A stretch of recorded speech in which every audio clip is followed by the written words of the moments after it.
Well, hello and welcome to Advanced Guitar video number 2. So now we're going to take portions of those shapes that we discussed in the last video, turn them into some other things, group them weird, maybe add some taps. This video, we're going to add some taps on the upper octave of the root to create a new grouping. Now, we'll start with the minor shape, root at the 12th fret of the B. Okay, and we're going to use the upper 4 notes. So 1, 2, 3, 4.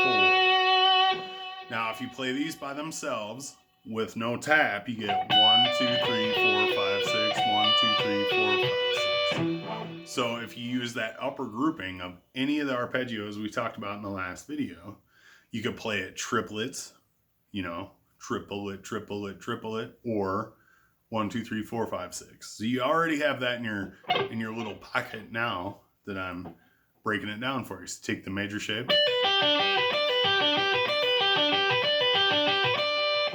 What we're gonna do is add a tap to turn it into 16ths.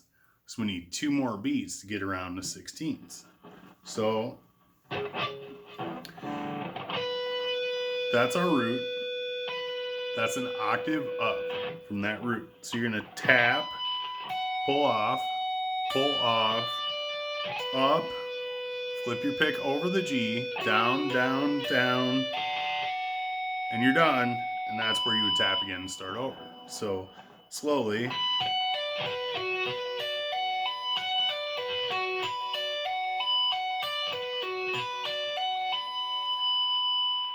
Then you would do the same thing with your major or your diminished. You find that root an octave up, so then diminished. I didn't move the root, so we've got the tap spots the same.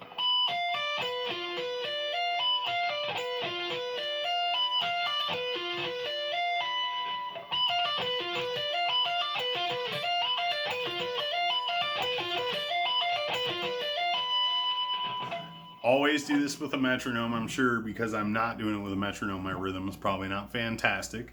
But yeah, if you count them up, 1, 2, 3, 4, 5, 6, 7, 8. So now you have 2 beats where the 16th notes. Play the cycle 2 times, you've covered a whole measure if you're playing in 4/4. And then same thing, your major.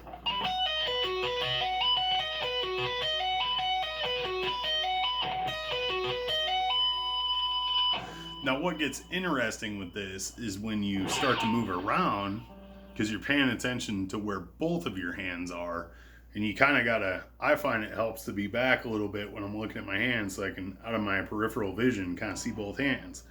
But we'll do one small little chord change.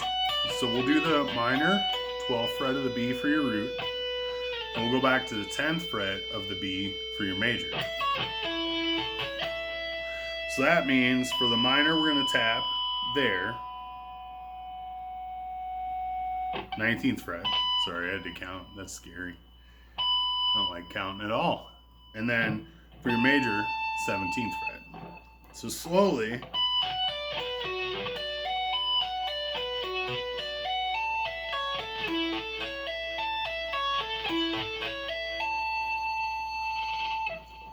And there you go. That's taps down into sweeps. Now you could do it the other direction.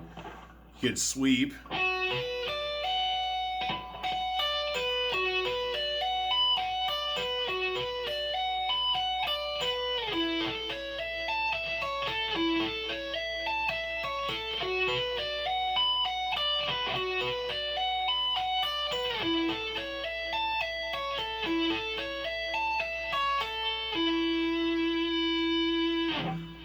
And so all that is the exact same thing, just in reverse order. You start at your lowest note and go up to your highest note, but it's still 16th notes. You're still covering the same amount of notes. You're still playing the exact same thing, just in reverse order. And I always recommend when you learn something to learn it in forward and reverse.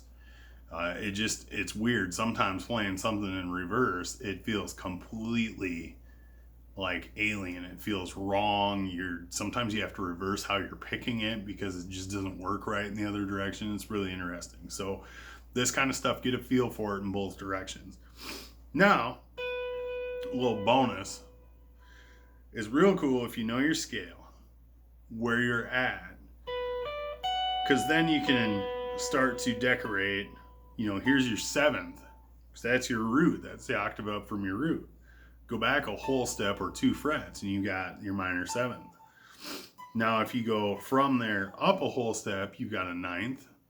But if you only go up half a step, 1 fret, half step, you got your flat 9. So then you can, as you're dancing around on one chord, kind of move some stuff.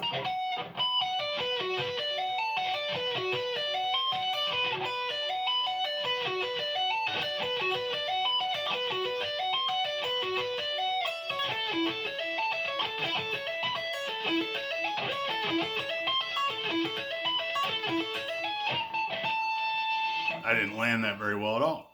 Same with your major though. You come up here and